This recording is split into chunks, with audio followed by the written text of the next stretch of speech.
We're off. Right, then what you do is this now. You ready? We're off. Wait for it. They're both filming. Definitely both filming. Are we filming? Yeah. Is that filming? One is Check. Check. yours is. Yeah. Right, ready? 1, 2, 3. Okay, so we're going to discuss how Meridian Kung Fu started, why it started, and we need to know everything about you both. So, the one of you want to discuss, or both of you want to discuss, sort of how the school started, why it started, and where it all came from.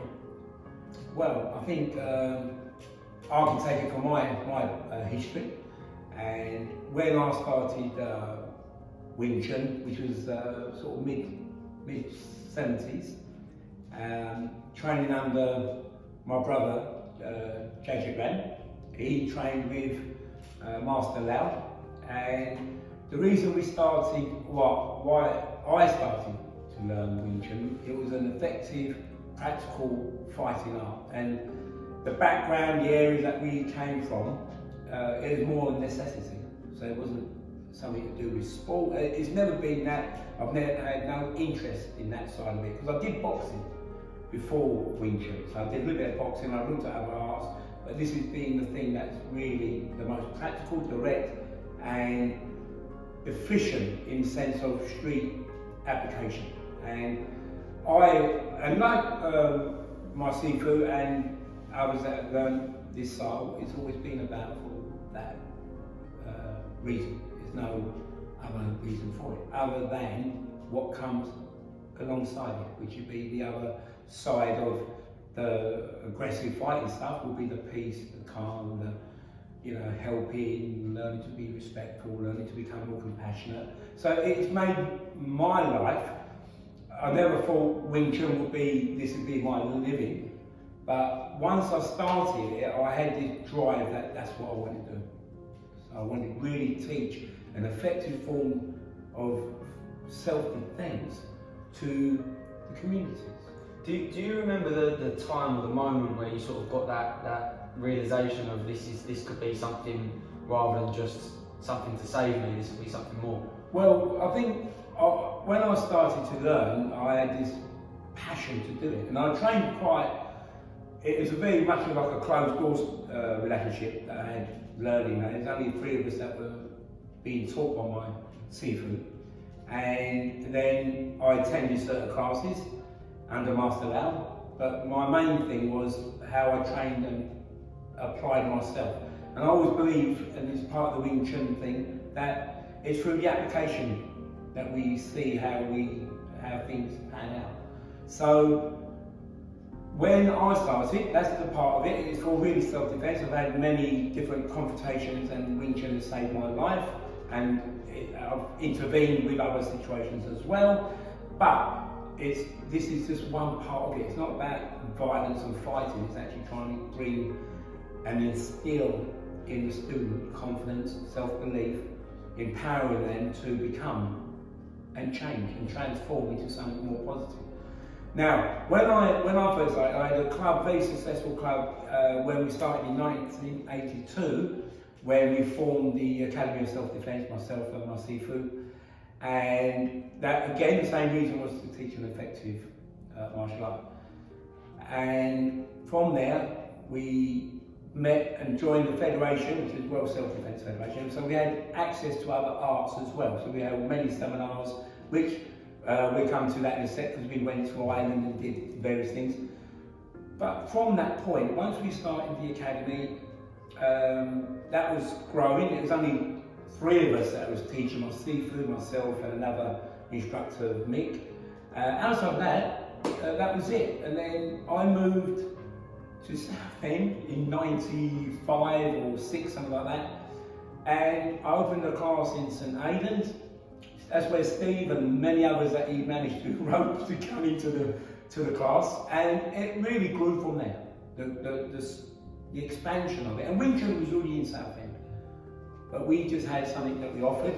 And with Steve came along as a student start, and then he became my business partner as we moved through. And then it was his expertise in a certain field that allowed him to promote Wing Chun to a wider field. And you really clicked together sort of when it came together, didn't you? So like you say, a lot of people and yourself started because it was sort of a need that you needed to sort of survive. So why did you start Wing Chun? How did that come into your life? Well, I mean, it's a great question. I want to just pick up on what Sifu was talking about now, because I think, I mean, there's only a couple of years between us. Yeah. But Well, I don't know, about 5 years, I'm 60. I'm 60 this year, so. But being of my age, brought up in Southend, was very different to you being brought up in Dagenham with what was going on in the 80s and the early 90s. And there's a huge difference why I started to learn Wing Chun as to why Sifu started. You know, and I don't think we should gloss over that too much, because you know, racism has been around for a long time, and we all hope it's going. But there was, I mean, Sifu's come from the horse's mouth. That decade, you know, which was the most horrific decade that I can ever remember. You know, that was a time when it was do or die. You know, it wasn't just let's go and learn some sport. It was, if you can't defend yourself, you're going to have a gang of thugs chasing after you. And that's really the difference between why you started to why I started. Yeah, but I think that could be still the same case for a lot of people now. They look at this as becoming maybe a little bit healthier, a hobby. And when I say it, and I say it to my students, that I'm a traditionalist, so I value all things that martial arts as a whole has to offer. And it's not really designed to be that hobby, sport, you know, keeping fit. Because there's so many other things you can do with that, you know, swimming, football, and so on. So, but what Steve has said is very true, that when I started, it was that. And in a way, my family went through a lot of racial, because there wasn't as many Asians in Dagenham. There were some, but not many, like there is now. Obviously, it's a multi-cultural country now. But at that time, in isolation, we was probably only 1 or 2 families in that sort of road, if you like, and all the time, you know, there was always something. And you had National Front, and there was all that sort of name calling and the threat that could come at any time. You know, many times I was told, Sifu Steve, this, that, you know, it was times when bricks would be thrown out through our front window or something, you know, they end up chasing us, you know, but, you know, that's the sort of thing that went on. So it made sense to learn something that I felt was such a beautiful thing to learn, because it was one, so practical, it's developed by 2 women. And therefore, I'm small and I'm still small, so as we get older, So it fitted my profile really. And obviously it transitioned into just more than just life or death, didn't it? It transitioned into so much more for both of you, I assume.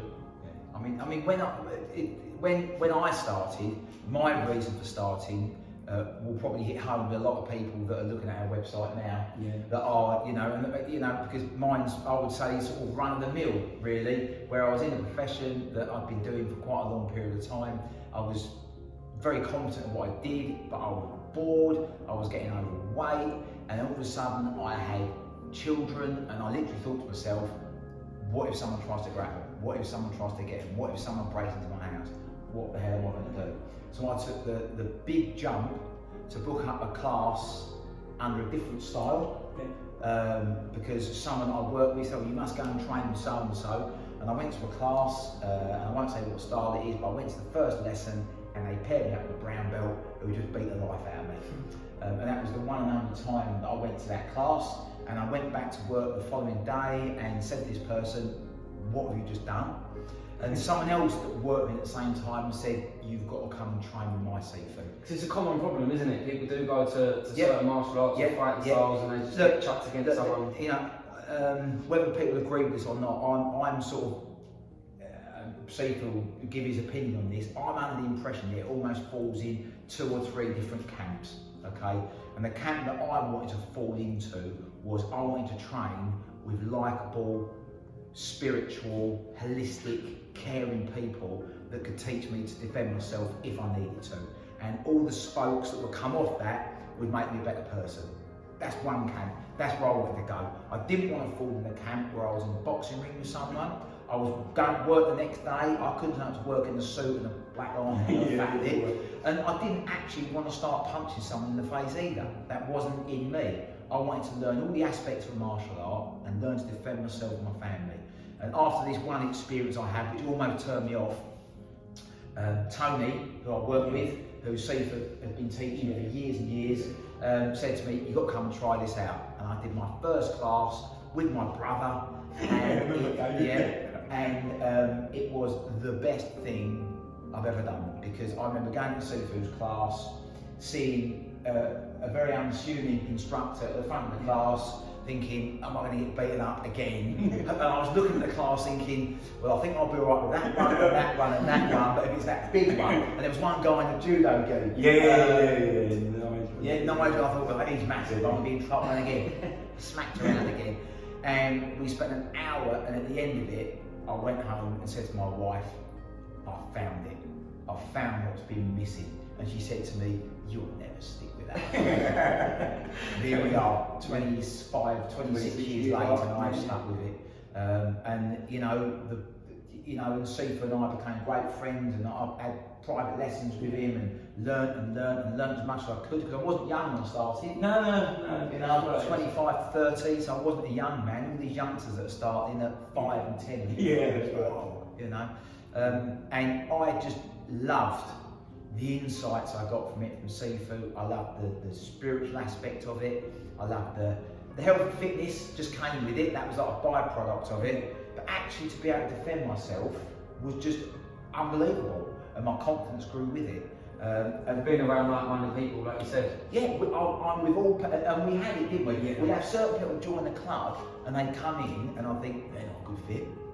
And they are the ones that wanted to go into a different camp. Yeah, they want to do maybe something a bit more aggressive, maybe a bit more sparring. Yeah. Which we do have, but it's not maybe to their liking how we do things. But that's all right, everyone's got a different method, different ideology. But I think Steve, when he said holistic, was a key word.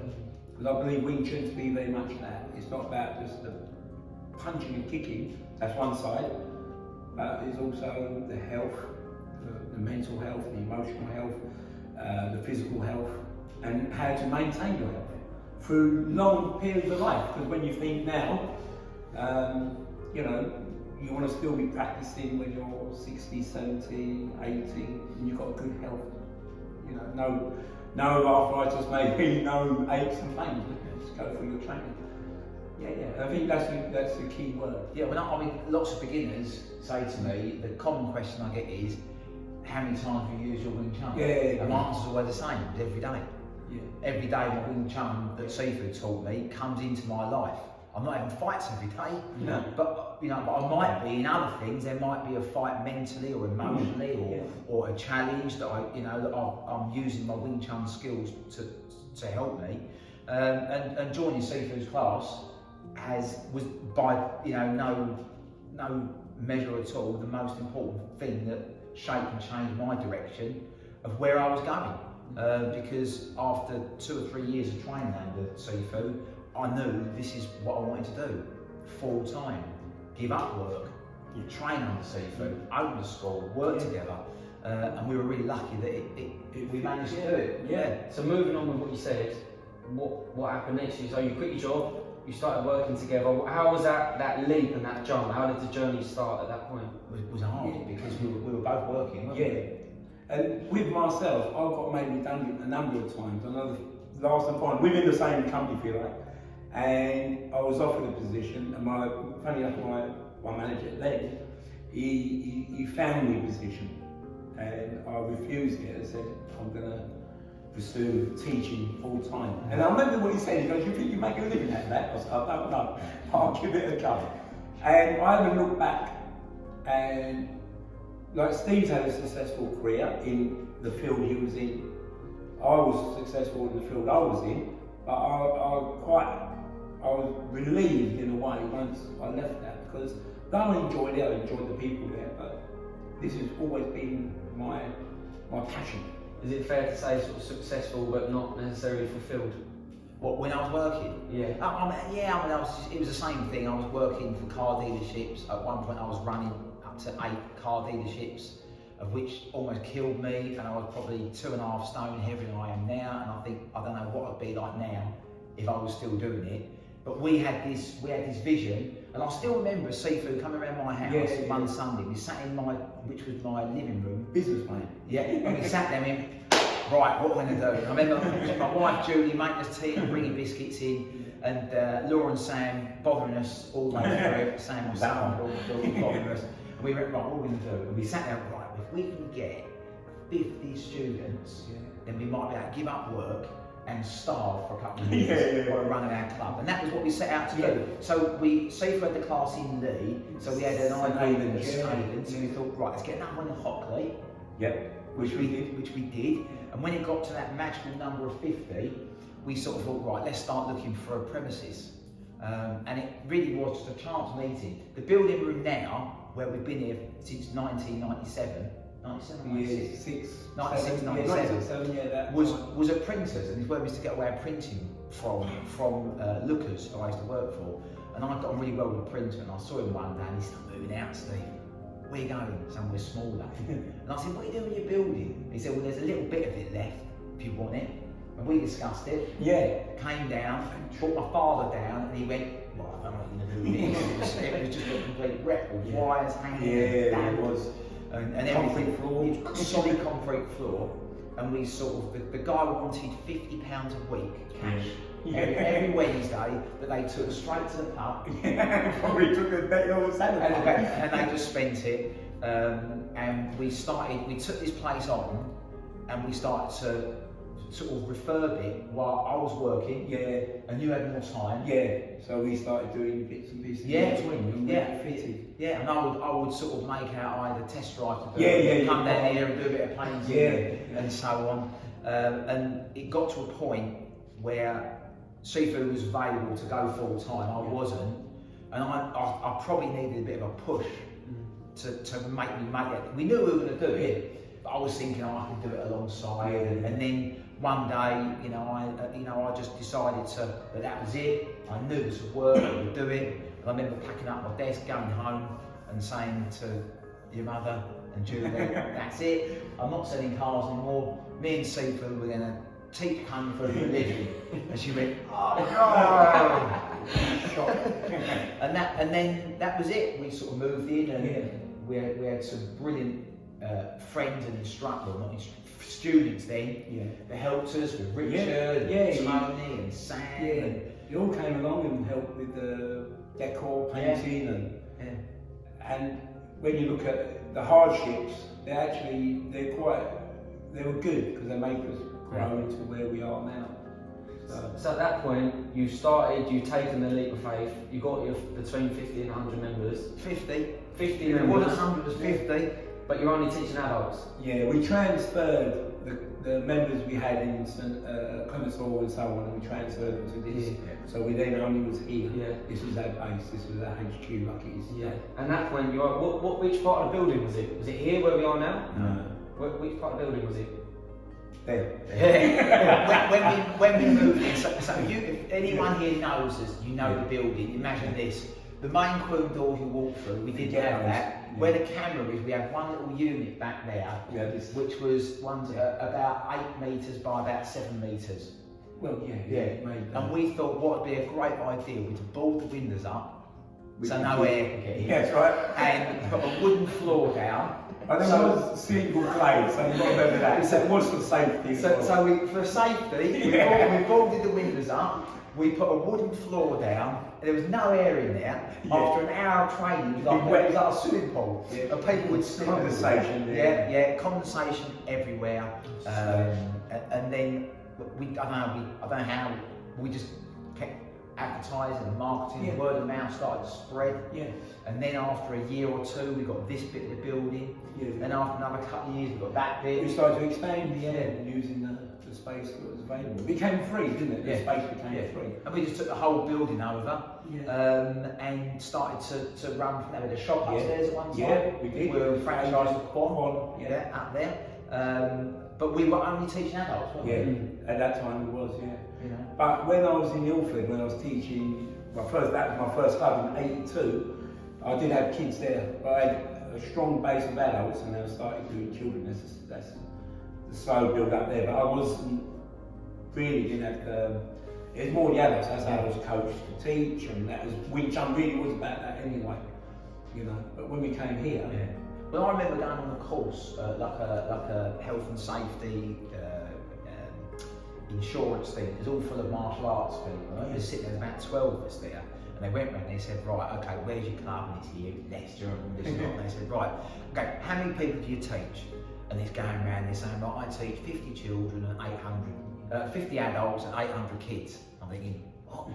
And it came to the next one, I teach 20 adults, and they got down to us, and I said, we teach 400 adults and no kids. And they all looked at me, what, we don't teach kids. And we never really sort of paid it that much.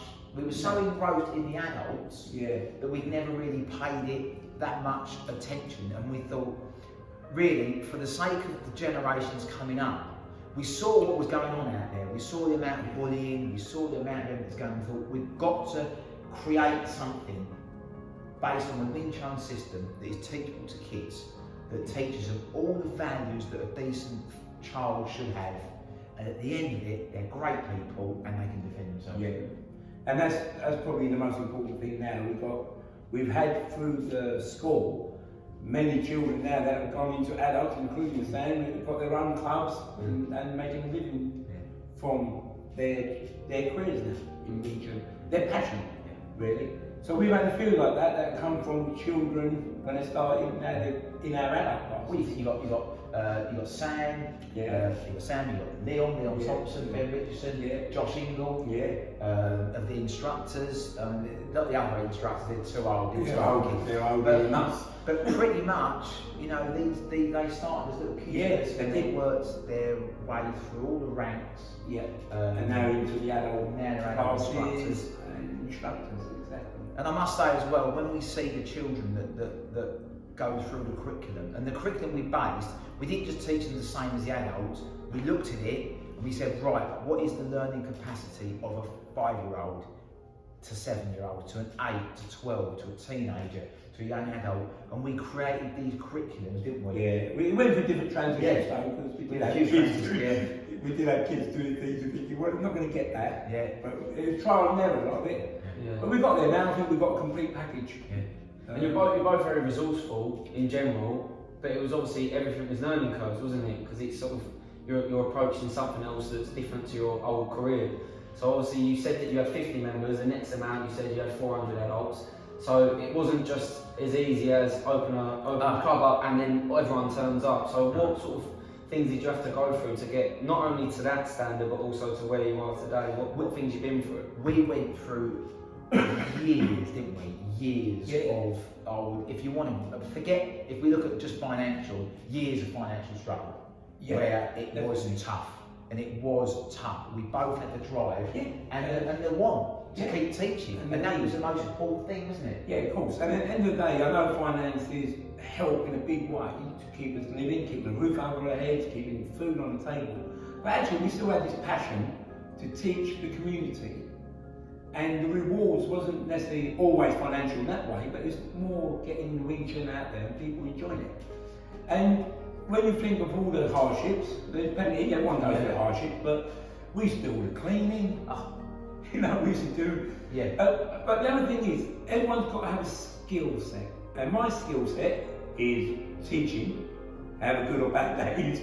And Steve's skill set is also teaching, but he had another skill set where his management skills, his promotion skills, all that, and his contacts helped in a massive way. No, they did it, because without that, I mean, you could be the best instructor in the world, but no one knows you're there. I'm not the best instructor in the world anyway, I'm not saying that. But you could be the best, but no one knows where you are, who you are, and what you're doing. And you've got to remember, we started before there was no internet. And I remember phones. Right, it was all fun, people used to ring us up. And I can remember when we first opened up, and as Sifu was saying, my history was in business and in marketing, so I used those skills and tools here. But I remember walking up and down Victoria Avenue, putting leaflets through doors, all the offices. There was the VAT office down Victoria Avenue, the big offices now are flats. They were full of people working, and I used to go in there every lunchtime, hand out leaflets trying to get adults. You know, we were everywhere. There was no internet. I remember the first person that contacted us in about 1997 said, "You want to get on this?" We went, "That'll never take off." Great business, not mine. We said that'll never take off. But there was nothing done by the internet. It was all old-fashioned marketing, newspapers, pages, word of mouth. The pages when they were that thick. If you remember, if you're as old as us, you remember that. And it was a constant flow. I mean, at one point, personally, I was working here during the day. I was teaching in the evening. When the internet worked, I had an online business trying to subsidise my income.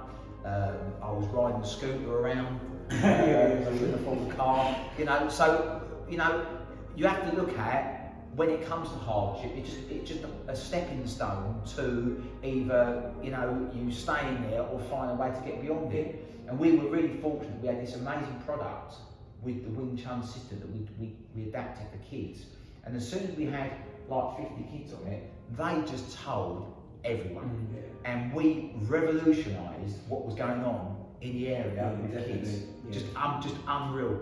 And I don't know how many occasions parents come up to us. Oh yeah, in different situations, at restaurants or whatever, and even if this child has left and moved on to a career, they still remember what we may have done for them to give them a bit of confidence, or make them a little bit more. And that is it's amazing when you see old students. I was in a restaurant once, and this guy put my dinner down. He goes, "Do you remember me, Sifu?" I looked up, and he's 6'3". No, I don't. You used to teach me when I was 7 years old. So it's amazing, and I'm only grateful and thankful for what this has given me and given us, and allowed us to do this for this long, and to get us to where we are now, which is just unreal. And obviously, you go through the hardships. The Wing Chun is one of the things that probably helps you be able to overcome them things as well, regarding the mindset and the mental aspects of it. Do you remember the tipping point where it started sort of either becoming a bit easier, or, well, I know there's always going to be things that get in the way, but do you remember the point where you started thinking, we've really got something here?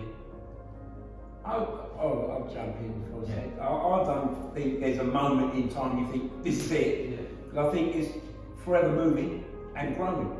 And if we were just settled with 100 kids and 100 adults, then we would just stop then.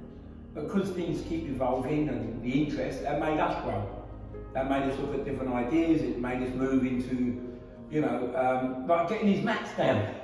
After slipping over, and you think that's not safe for children. So getting the mats down, adapting the crew to suit all manner of different types of training, where we're doing, where we do takedowns, it's a safer environment. So from that point, I don't think the hardships are the main thing. I think it's what we got from that to teach us, to keep us going, keep us moving. And I don't think there's a start to it. Not for me. I can't say, oh yeah, I remember that day when it all clicked. I think things are still clicking. Things are still growing, things are still moving. And we're not, I'm not blinkered enough to think, I don't want to do that. It goes against the grain. I think we've got to have time to reflect and allow things to move with the time. But I just want to say this though, Wing Chun though, it is a true traditional style, and we're not bringing in anything else that will pollute that or dilute it in any shape or form. That's the way I look at Wing Chun. So we're not bringing in a mixed martial art view. Many may do that, and that's their choice, but I look at Wing Chun as a pure system. So I'm not sure what your take is. Well, I mean, I think if I was to look at some highlights for me, I put them as a highlight, the things that I think, wow, that was such a good thing to do. That really, really created a lot of good. And one of the amazing things we did was starting to pass that knowledge on to new instructors, and actually saying to them, look, we've got a model you can follow. You haven't got to go through the pain that we've been through. In all the mistakes, and you do make mistakes because you can't help it. I remember when we had I'm going off piece here, can't help myself. But we thought we'd make some videos, didn't we? Oh, we did. And we got came to one night, and I said, "Do you fancy making some videos? That sounds like a good idea." Buy the camera. Let's get it. And we bought a camera. And right. we bought a camera off one of Sifu's friends. And back then, I can't remember. H8, I think they're called. It was a Yeah. and we paid about £1,000 for it back then. 800,000, Yeah, back then. And when would that have been? When was those videos made? There would have been Probably 2000. No, Before that, Before. 98. Yeah. So back in '98, we paid £1,000 for a camera, right? And the tapes were like 12 minutes, right? And to edit it, I mean, I'm talking about making a 20-minute training video that we used to stand in the back there, and Sifu would say, "Go," and I'd press play, I'd sprint around the front, he'd beat me up, and then I'd come back and press stop. With demonstrating technique, I think that's what it means. And then we'd do that all day, every day, for like 3 or 4 weeks. Then I'd take this stack of tapes to a guy in Lee who would I would do the editing with him, and I'm talking about sitting in a loft from 10 in the morning till 4 at night. Never gave me a drink. And I think he used to charge then about £1,500 a tape to do the editing. I can't remember exactly the cost, because you dealt with all of that. Back then, and we ended up with a 20-minute tape back then. When you look at it now, you can chuck an iPhone up. Well, I was going to say, 25 years later, we're in the same situation when we've got to make all the videos. So what's the difference between doing it then and doing it for this lockdown? Fed. We get fed. The difference is me making tea. The difference is now. So I went off piece of it, just about all the things we did. But the moments that I think really sort of made a big difference were taking instructors on board and finding proper people that love the art, that want to teach for the right reason, and allowing them a pathway to teach more and more people and spread the Wing Chun, Meridian Kung Fu ethos and way to the right people. And for me, that was a big moment when we found this collective of great people. And they're all students. All students. And they're still with us. And the way we look at it is that we're a family. It's like Wing Chun was really handed down from family to family. Until it really spread in the 50s and 60s, and when my students started to travel the globe. But we treat it as family. All our instructors, they come from us. You know, we know them to a certain degree. We never know anyone fully, but you know, they trained under us. They've got a product and I use the word product, I don't like using it as a brand or anything like that, but just for language. They were training the art with us, we've imparted the knowledge at this level for them, and they're continually still training with us to still impart that knowledge to them to get the best out of their students and move their students up. And they wouldn't make it to that level unless they were outstanding. So there's that to be said as well. And to show the right type of commitment, the right spirit, the right attitude. You know, as many people might think they can do it better, and they may well be able to, but we're a family. We look at it as a family tradition and a family school. And we have many families that come here, so we try to incorporate that. That family mindset and that ethos we've got of being a family club, and the instructors being a family, and the students being a family, and their family being part of the family is really the nucleus behind the whole club. Because at last checking, we at the moment throughout all our branches, there's around about 3,000 students that we're currently teaching, like right now, post-lockdown. Right? So before lockdown, it was more than that. They're all going to be coming back, but it was more than that. And that family all came together. And we're filming this, just so you know, there's no date on the corner there. The day we're filming this is actually the year anniversary that the lockdown started. It is. So it's the 23rd of March 2021. So last year, all the world, changed. Come to a standstill. So our family, we sat down and our family came together, and it showed us what the family was. And it showed us who was worth their weight in gold. It showed us how much our instructors, how much our students, how much the family of the students all pulled together to become this incredible unit that supported each other throughout this period. no doubt, you know, this is a challenging time for everyone, you know, and as we're full-time school, it made a massive impact on how we could get our information and keep these students engaged. So we're all in the world of Zoom. And before that, did you know that word Zoom existed 2 years ago? No, well, I remember the song. Yeah. Well, yeah, that's the only time. But that aside, I want to sing it. don't do it. But that's edited.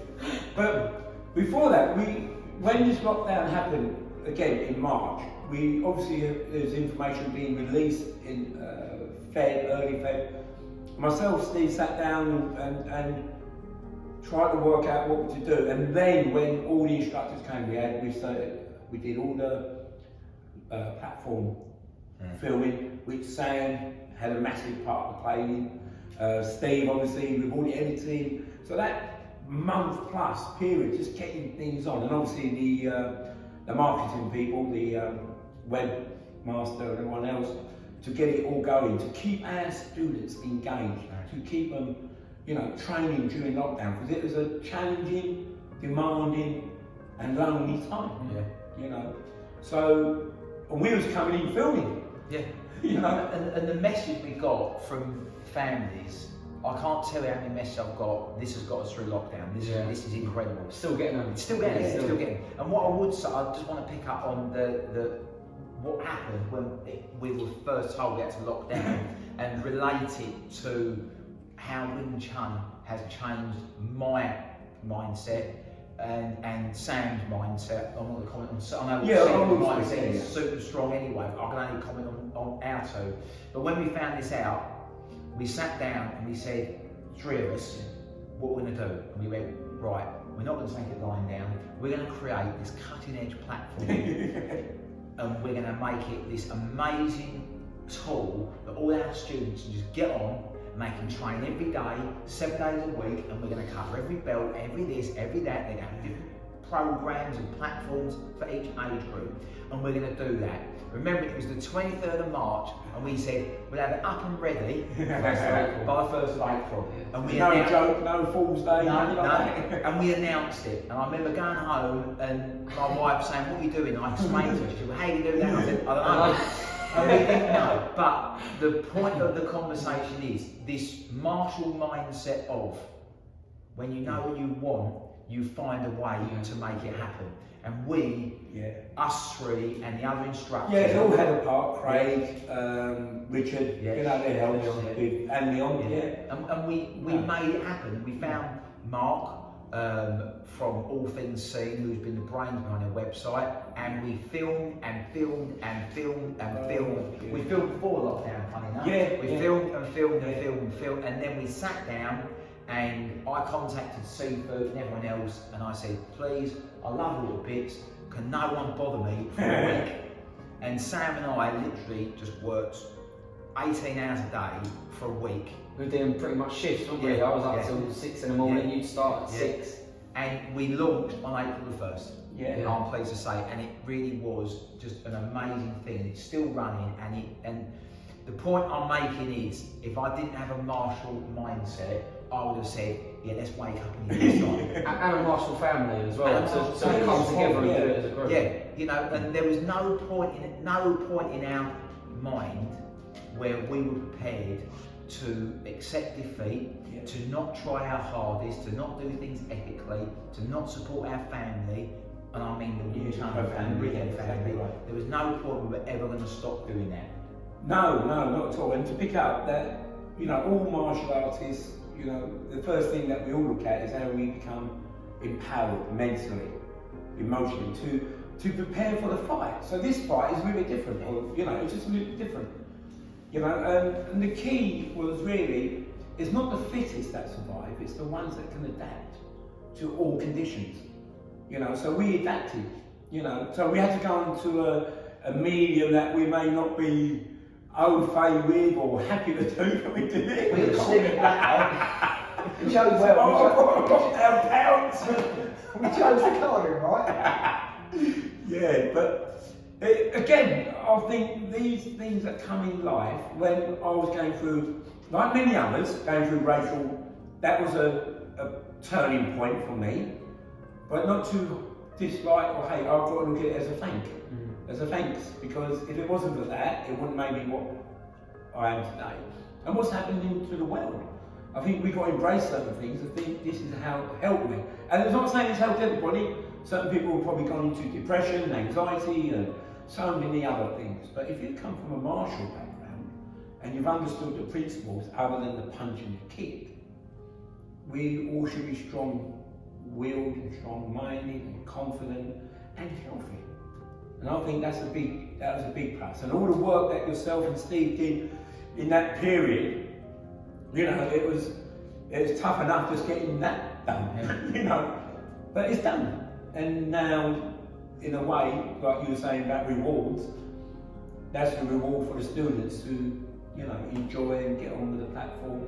We're doing our Zoom classes every day. You've been running the adult Zoom classes. We've had Sifu, Craig, and Leon, and Ben, and Josh, and Richard, and all the other instructors have run their Zoom classes throughout. But you know, we don't want to make it all about lockdown. We all want to see the back of it in June. But I think there's a valid point to put across to everyone that, you know, we have got a mindset of saying, not that can't be done, but we say, how can it be done? Yeah, exactly right. And that's the mindset you have to have. Not, I can't do it, it's how can I do it? You can't be defeatist, you know. You've got to look at how you can, the outcome. Yeah. That's only the fight. If you've got a mental thing that you lost in your mind, guess what? You've lost. You know, I mean, this is fighting, whatever you're fighting. And like Steve was saying earlier, that sometimes it's in the mind, your battle. It's not always you've got a street fight. The battle now is in what comes into life. You know, and that could be something that just challenges us all in a different way. I mean, you know, how often are we all going to get in a fight, realistically? You know, I'm 55 years old. How many more fights am I going to get in my life, really? Hopefully none. Yeah. But how many times will I use the skills that I've learned through my training and my teaching? Because you've got to understand as well, when you're teaching, you're on the parallel to the student as far as you're growing as well. You know, you're teaching them and then you're hearing it again. So every time you teach, you're building your own sort of knowledge up at the same time as well. So, you know, I think it's always important to understand that the growth you get is a duality. So obviously going back to where you stated that sort of a highlight for you both was when we had the instructors, or you had the instructors that were starting to take over. You obviously had the leadership program, the coaching program, the elite and the weapons that started coming into play. Yeah. So you had all these different sort of things going on. Yeah. So as a school, where do you think you are now? What point are you at now? Well, when we first opened, we had one program that was adult Wing Chun. Yeah, that's right. There you go. And now we've got 15 programs, and they are incredible programs. Some of them you can only get on when you're a certain level, or you become a member, like the degree class and the elite and the instructor and the leadership and everything. But the one thing I think Sifu is the perfect one to talk about, the elite, but learning the weapons of the system and the higher end attributes of the system under Sifu, I can't recommend that enough, because it just adds a whole new dimension to your whole system. And I'll pass it over to you, Sifu. Okay, right, okay. Well, just to touch a point on the program that we're all running, they're beneficial to all. And it's true what Sifu Steve is saying about the teaching someone or group. Actually, you learn from that. And I remember Sifu's teacher saying that, you know, if you want to learn the art, you've got to go and teach it. And it makes sense in a way to understand by teaching, you're starting to understand the finer details of the art if you are switched onto it. You know, it's not we say you've got to be Wing Chun smart. You've got to have Wing Chun intelligence. That means you've got to be, you know, it doesn't matter your IQ outside of that, but do you understand Wing Chun? Its application, its fluidity and so on. The program that we set up for all the age groups, but when it comes to the elite, this was a way of us teaching the Wing Chun, the Zhong, wooden dummy, the knives, Bak Jam Dao, and the pole, Luk Dim Boon Kwan, to a group that was going to take the art forward. And I think You know, if you took it in the traditional sense, probably no one would learn the dummy or the knives and power. And it's got so much to offer. The art has got so much to offer, rather than leave it 10 years before that potential could be, you know, known. So I believe, you know, and I'm not mine, I think we believe that the best way to get the best out of Wing Chun is to teach the core and allowing them to understand it. And our job then is to make sure they do understand it. So we can take a movement from a knife and let them understand it in an unarmed way, from the knife sections and that sort of thing. But the elite now has been going kind of. We had individual programs to start with. We had the dummy program, which was called DAGE. We had t-shirts, the keg and the peg. Yeah, the keg was the best one. There was nothing to do with beer. The keg was the nice exponent group, wasn't it? And we had the pole exponent group, and then we had the dummy. But now we've got 200 people on the elite program. 200. Yeah. That's kids as well as adults, because the children start in the junior elite program. Yeah. Obviously, there's certain things they don't do. They've all got safety knives and safety poles, and they don't use the dummy. Yeah. But you know, that is an incredible stepping stone to the adult elite. And then once they're in the junior elite, there's an option to go into what we call a leadership program. Yeah. Okay, which is teaching them valuable life skills, how to advance at a decent pace through the turbulent teenage years. Any parents out there, I've got you, I know what it's like. Okay, they're tough years, and it's really helping the children to gain understanding in areas that aren't taught in school. You know, you can go look on our leadership program. I'm not going to go into it in detail now, but there's 10 modules in there that are really important things that all kids should know, and they're not taught in school. And you know, if you've got parents that teach you it, then wonderful. If you haven't, then this is an option there. And the coaching program, that's for individuals that we now select those based on, you know, the complete individual. Yeah, that's right. You've got to look at all of the character of that individual, attributes of them, and what they're going to offer. Yeah. You know, it sounds like a glamorous job, doesn't it? You know, Wing Chun, you know, I'm a Wing Chun instructor or a martial art instructor, but it's actually hard work and it's demanding. And the most important thing is probably we all forget that we are going to be influencing and we are going to be moving individuals into a new stage of their life where it may help to save their life, not just in the fight, but actually save their life from their turmoil they may be in. They may be depressive, and all of a sudden you've shifted that and given them a new lease of life.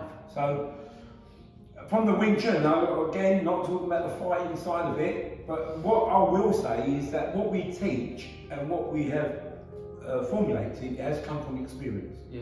All right, so it's not something, well, I think it'll work. I know it works because I've had to apply it a couple of times in my life in different situations, and many other ways of, you know, of using it. You know, avoidance. You know, it's always about getting involved. It's talking about getting away from it and so on. So yeah, programs are running that absolutely superb. Yeah. You know, I don't think there's any school. I'm not trying to elevate us to be the top, but I don't think there's any school that's got a full package like this. You know, it can take a child from something or nothing to something and somewhere. That's the key. And there are 30 branches for it, isn't it? Yeah. 30 branches, so you know, it's we're starting to become, as you asked, where we see us, well, expanding the knowledge and the message. Yeah. The good thing is, as we expand, the quality improves, because that's our job, to make sure the quality keeps growing and growing and growing. That's why all our instructors and our coaches train at a high level. Yeah, they're still members, they're still training, they're still getting tuition. So no one knows it all. We all got to keep researching the art in your own way and keep training. Yeah, so just tapping into what you both said, obviously you've both been a massive influence on my life and a big help whenever I've needed it. So I just want to sort of ask you to discuss sort of how you think the teachings that you guys give and the branches will give and the instructors sort of hand on to the students. What are the main influences? What are you ingraining in the students? What benefits are they going to get out of it other than just being able to defend themselves? So if I've got a 13-year-old kid or a 12-year-old child and he's having a hard time at school, or He's worried about going back to school, everything that's going on. What sort of things will you instill in these children, boys and girls? Yeah, well, Well, I think the first thing, I think the first thing is to get children only. Yeah. You've got to remember, adults come in and they may be shy, introverts, lacking in confidence. So the first thing we've got to look at is the values that we can teach someone. So if you're looking at a child, you've got to look at values that may be lacking now, respect. You know, so that's a big thing in all martial arts. It's the first thing we normally teach is being respectful and becoming respected. So the respect is actually, you've got to look at all the other things that come off that, how you become more helpful, how you become more kinder, how you become more engaging, and it's really based on how you lift up your confidence, how we can give them the tools to become that. Because no one can give you a pill, if they do, it's false. You know, you can have Dutch carry as adults, no kids, but you know, but it's false, because that'll wear off. So we're trying to instill in them.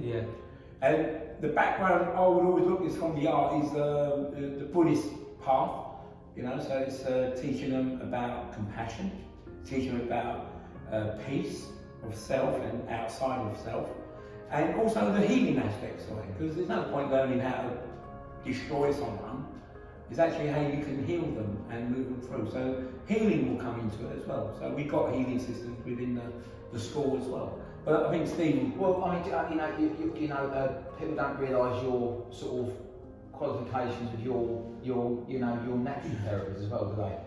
Yeah, but I don't. One, I'm not practicing. I study homeopathy and I'm qualified as a homeopath. But I'm not a practicing homeopath. My Sifu is. He's been practicing full time now for God knows 30 odd years, I think, something like that. But I do Reiki therapy, so I teach that as well, and Qigong, which I believe fits perfectly with the Wing Chun. You know, it's holistic, and I think that word we've got to keep coming back to because it's a holistic approach. We treat each and every one as their own whole, rather than putting them in a thing, a pigeonhole, and saying, right, you've got to do it this way. You've got to look at each unique person and treat them that way. As a child as well, a child maybe you get someone very confident, and you might have to bring them down. You've got some that are not confident, you've got to bring them up. It's about finding the balance. Same with adults. You get people that are very arrogant, they've got to learn, they've got to curb that. And you've got people that haven't got any confidence, you've got to bring that up. So it's that. I look at it as how it's going to impact people, because I think the things that I look at is, initially, I'll talk about kids first of all, is the peer group they're in.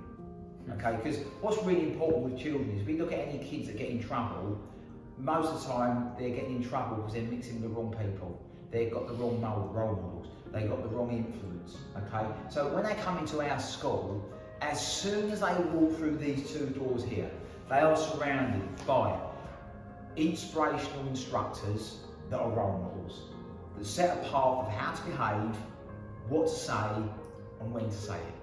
Okay, that's the first thing. Then it's their peer group. They're with other like-minded kids or adults that are interested in health, well-being, martial arts, respect, humility. They're interested in that. So now you've got a peer group with a common interest in positive things. And you've got role models that the kids aspire to. So you've got these two like really driving forces just in the environment they're in.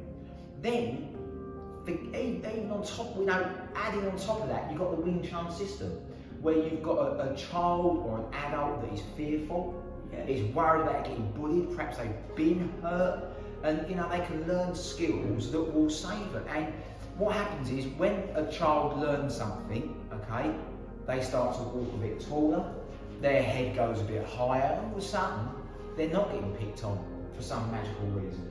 Because they're a different sort of individual.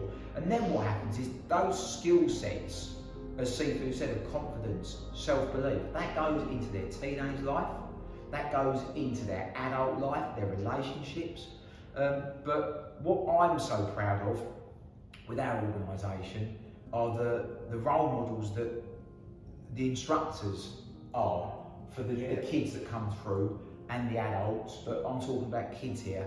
They come in, they see young men, young women that are amazing at Wing Chun, nice people, polite, courteous, rather than someone that is standoffish, arrogant, rude, loud, you know, offensive, aggressive. They've got a different influence.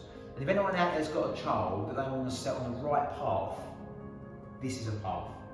To send them on a boat down a river that's going the right way, as opposed to a boat that's going the wrong way.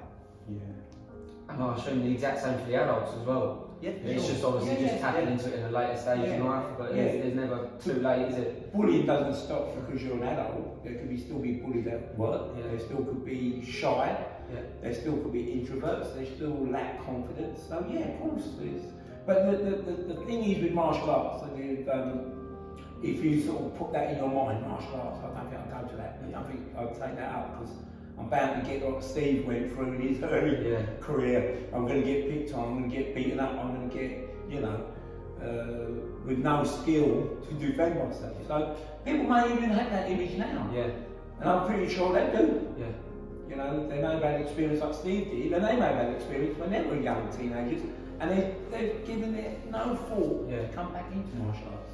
Which is a real shame. Yeah. Normally they realise it on lesson 1. How many people tell us when they turn up on lesson 1, I was really worried, but everyone, I couldn't believe how helpful everyone was. Yeah. And they get paired up with like you did, of a higher grade, and they're helping each other. Yeah. And it's that family nature again. I mean, one thing I can guarantee from 25, 26 years of experience here at our branch and all other branches, if someone new comes in, they walk through the door and it's welcoming, they're going to be with likeable, friendly, like-minded people that want to learn how to defend themselves with an incredible martial art. Okay, there's no egos. There's no problem. There's no one that's going to grab you and throw you on the floor. You will learn an incredible martial art professionally. The only thing is, they don't know that. No. So they've got to make sure they make that initial step, is to make that call or contact and experiences. They've got to experience us, you know, as a sport, rather than just have a preconceived idea or think it's going to be like that. To get the experience, they've got to experience us. And that means coming to a school, taking a lesson or two, and then see, because it may not be a fit. It may not be a fit. Well, they see it may not be a fit, because sometimes they don't give it enough time, they don't give it enough discipline they lack to see it through. But you know, it's not for everyone. But I'm saying it is. But I think they'll see this video and like us. We'll see about that. We'll see about that. So I think that should probably give people more of an insight about the story of Meridian, where it started, why you guys started, the things that you offer now, and sort of the aspects within Wing Chun that people probably don't see behind the surface. Is there anything you both want to add before we sort of close up? It'd be nice for Sifu to close off, so I'll go first. Okay, fine. Right, so I suppose I'd like to say, where do I see us in the future? Okay, so I'm 55 next week. Next week I'm 55. So you know, I'm 10 years old. I don't know what age you retire now, but I'm nearing that age. And what I can honestly say is there will never be a day that if we are here, I won't be here. I have no intention of ever retiring from something that I love doing. Okay, because this is not a job to us. This is just what we do, and I think you've probably picked up how we all are with each other. You know how well we all get on, and how much we all love each other. You know, as friends and business partners, and Sifu's been my Sifu from day one. And you know, we're going nowhere. I'm going nowhere. I will never retire or stop doing this. But where do I see it going? Is we want to just help as many people in any situation, kids and adults, to become the best versions of themselves they can be, with the DNA of Wing Chun that runs through that is what I'm after. And also enhancing the lives of people that want to take it one step further and model what we're doing as well. And just basically just spiral it out to a level that is professional, caring and ethical with the highest quality. That's what I'm after. Yeah, and I think that is true. No one should be thinking, oh, like coming back to, I think the original thing is where you see it. Well, look, I look at my teaching the art as a lifelong journey, and as I teach more, I learn more, and that's how I get my information is from that. And I research the art to pass that on. So rather than say, well, you give it a go and see and get on, I'd rather just pass it on because it's sort of short and then it becomes an experience. But I can't see myself ever stop teaching Wing Chun in my life, you know, until I'm gone. Now I'm 60 this year, so you know, yeah, I might look at my haircut to make it look a little bit more modern, but I'm indebted to Wing Chun. Right? And the reason I'm indebted to it because it saved my life. So the only way I can pay that back, because it can't be paid back financially, is I've got to teach it.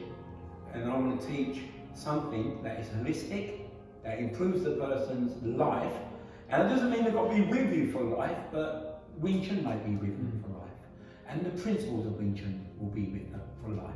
And they can hold on to that to allow them to grow into a strong-minded individual that encompasses everything. You know, Wing Chun encompasses all, you know, about how we are, what we are, how we heal, and how we grow up. You know, we've grown up, Steve. I mean, God, you know, 20, what is that, 5 or It's such a long time. Yeah, well, it's not, but it, you know, it's not that long. I remember when things were being delivered to the Queen, I found Steve, I was saying, look, I've got this delivery of about 30 sheets of marine ply to be able I'm on a test drive. Yeah, I'm on the way. So as I'm walking around, but those things, and all the things, you know, we've been inducted into the Hall of Fame with Combat Magazine, we've done numerous interviews with Combat Magazine, and you know, so there's lots of highlights.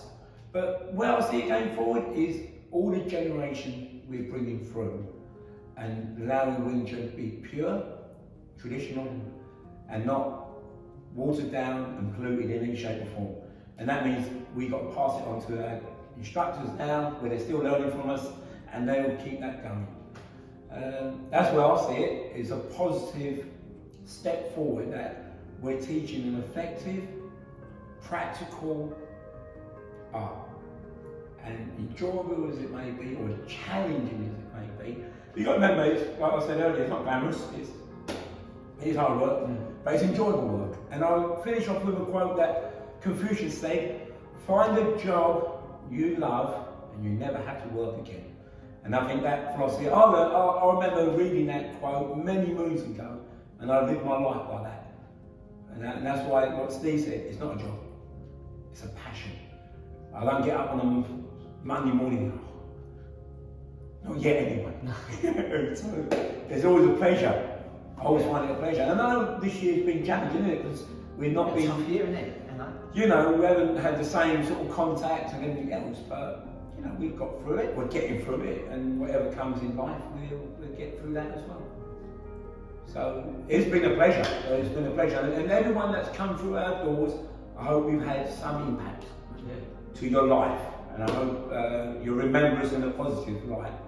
You know? And the same to those watching, if they do sign up, the exact same effect for them. If someone is watching this thinking, do I, don't I? Just look at us. Come on. You know, if you've watched this video, then there should be no doubt in your mind. Yeah. Okay, just make that jump, click that button. Yeah. And then you'll see us, and then you know you'll be starting a lifelong journey. Yeah, hopefully, and I think that's really the point, isn't it? They got to experience this, so when they got to experience Wing Chun. And even if you haven't got Wing Chun experience or martial art experience, it's not all the same, and you may have got on with it, not gone with it, or you want to change. Then see. Perfect. Well, I'd also say thanks to Sam. Yeah, for well, a Sam. fantastic interview. Well, we're going judging Yeah, that. we're gonna judge that. And then look, look back.